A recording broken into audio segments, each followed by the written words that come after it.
stories. Hay mga bata, ito nga pala ang kwento ni Miss Patupats. Isinulat ni Juan Crisostomo Soto. Isinalin ni Lourdes H. Vidal.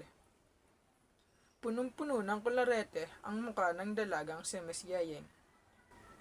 Sabi nila, ipinanganak ang kanyang mga magulang sa sulok ng Pampanga. Sa pinakamaliit na bayan nito, dahil dito, Pilipinas si Miss Yayeng. Mula ulo hanggang paa. Kahit sa kaduluduluhan ng kanyang buhok, kapangpangan siya. Dahil mahirap lang sila, pagtitinda ang kinabubuhay. Nakita ni Miss Yayeng na nasunog ang ginataan o kaya bitso-bitso na inaalok niya sa sugalan. Nagdalagang walang pagbabago sa buhay nitong binibini. Natapos ang revolusyon, nagbukas ng paaralan ang mga pahamalang militar ng Amerika. At dito, pinagturo ang mga sundalong Amerikano. Nangyaring si Miss Yayeng pa. Paano? Alam binibini ay nagkaroon ng suking sundalo. Inaak ng sundalong mag-aral ang dalaga sa paaral ng kanyang pinagtuturuan upang magkaintindihan sila. Sa kanilang pag-uusap, nag-English ang sundalo. Nagkapangpangan si Miss Yayeng, kaya napilitan siya mag-aral. Pagkaraan ng ilang buwan, nagsasalita ng English si Miss Yayeng. Paglipas ng 8 buwan, sa amukin ng gurong kawal, ipinhatid siya sa isang bayan kung saan siya pinagturo. Nung nagtuturo doon, ipinahingan niya ang taong bayan dahil nakita niya mas marunong siya ng English kaysa sa kanila. Ganyan lumipas ang panahon, halos hindi na nagsasalita si Miss Yayeng ng Kapangpangan. Dahil sabi nila ay nakalimutan na niya. Matigas daw ang Kapampangan at nababaluktot ang kanyang dila. Kaya kailanman hindi na siya nakapagsalita ng tuwid at nautal na siya. Nagkalabitan ng mga maalam na nakakakilala sa kanya. Pagkarinig nito, pinalitan tuloy ang kanyang pangalan at pinangalan siya na matunog at umaalingasaw na Miss Patupats. Pangalang hango sa malapad niyang balakang, napilit na iniipit sa paang mahigpit na ginamit niya. Kaya alas siyang iniwang napatupat, usuman na ibos na mahigpit ang balot. Nagmula noon, ito ang pangalang ibinansag sa kanya. At nakalimutan nilang tuluyan ng Yayeng. Ang malambing niyang palayaw, ang Miss Patupats, ang naging palasak. Ganito ang buhay. Hindi nagtagal, lumabas ang Imbabrian, pahayagang Kapampangan sa Bacoor.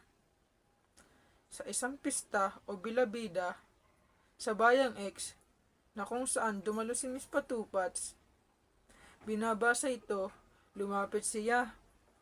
Ngunit nang makita niya ang Kapampangan ng binabasa, lumabi ng konti, umiling at nagsabi, "Mino entended el Pampango. Mino entended isi Castellano, miss," sabi ng isang sutsut. Sinagad ng kanyang tono.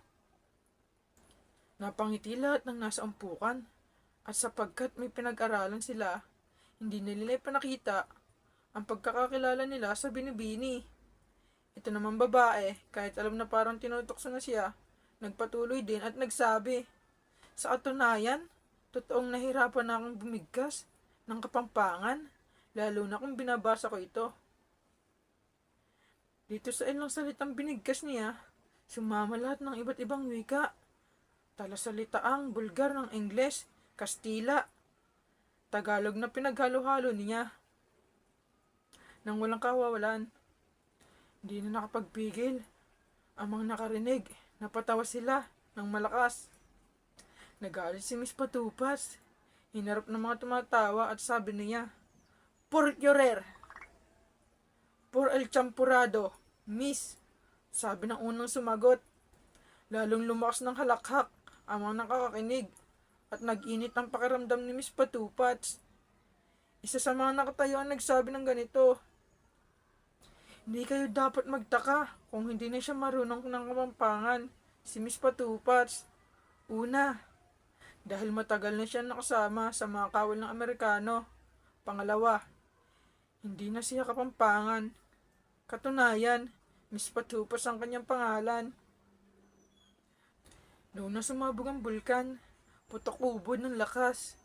Sumabog ang kaldero ni Miss Patupas at mula sa bunganga niyang naglalawa, lumabas ang lagablab ng Bisubiyo o ang lahat ng maruming salita sa Kapampangan. Bigla niyang pinagsama-sama sa nag-aapoy na bunganga. Walang iya! Magnanakaw! Tagalason! Anak! Sabi sa tinuring ni Kapampangan.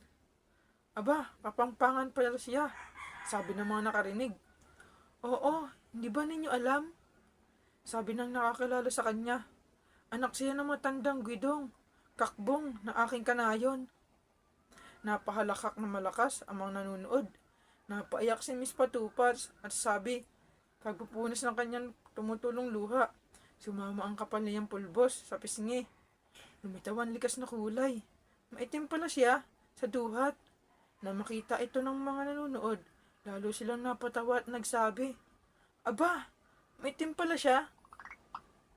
Oo, Amerikanang negra siya. Sigawan, palakpakan, halakhakan. Ang narinig noon, di na nakatiis si Miss Patupas. Nagkandara pa sa paglabas sa daan at sabi niya, Mino belbe estikas ka. Paalam, Miss na hindi marunong mga Kapampangan. Paalam, Miss Alice Roosevelt. Paalam, Miss Patupats. Ganyan siyang pinagtutulong-tulungan at kawawang Yeyeng umalis ng bulong-bulong na parang ulol. Napakarami ng Miss Patupats sa panahon ngayon. Hindi na siya marunong ng Kapampangan o kinakahiya na nila ang Kapampangan dahil nakapagsalita na sila ng English na champurado.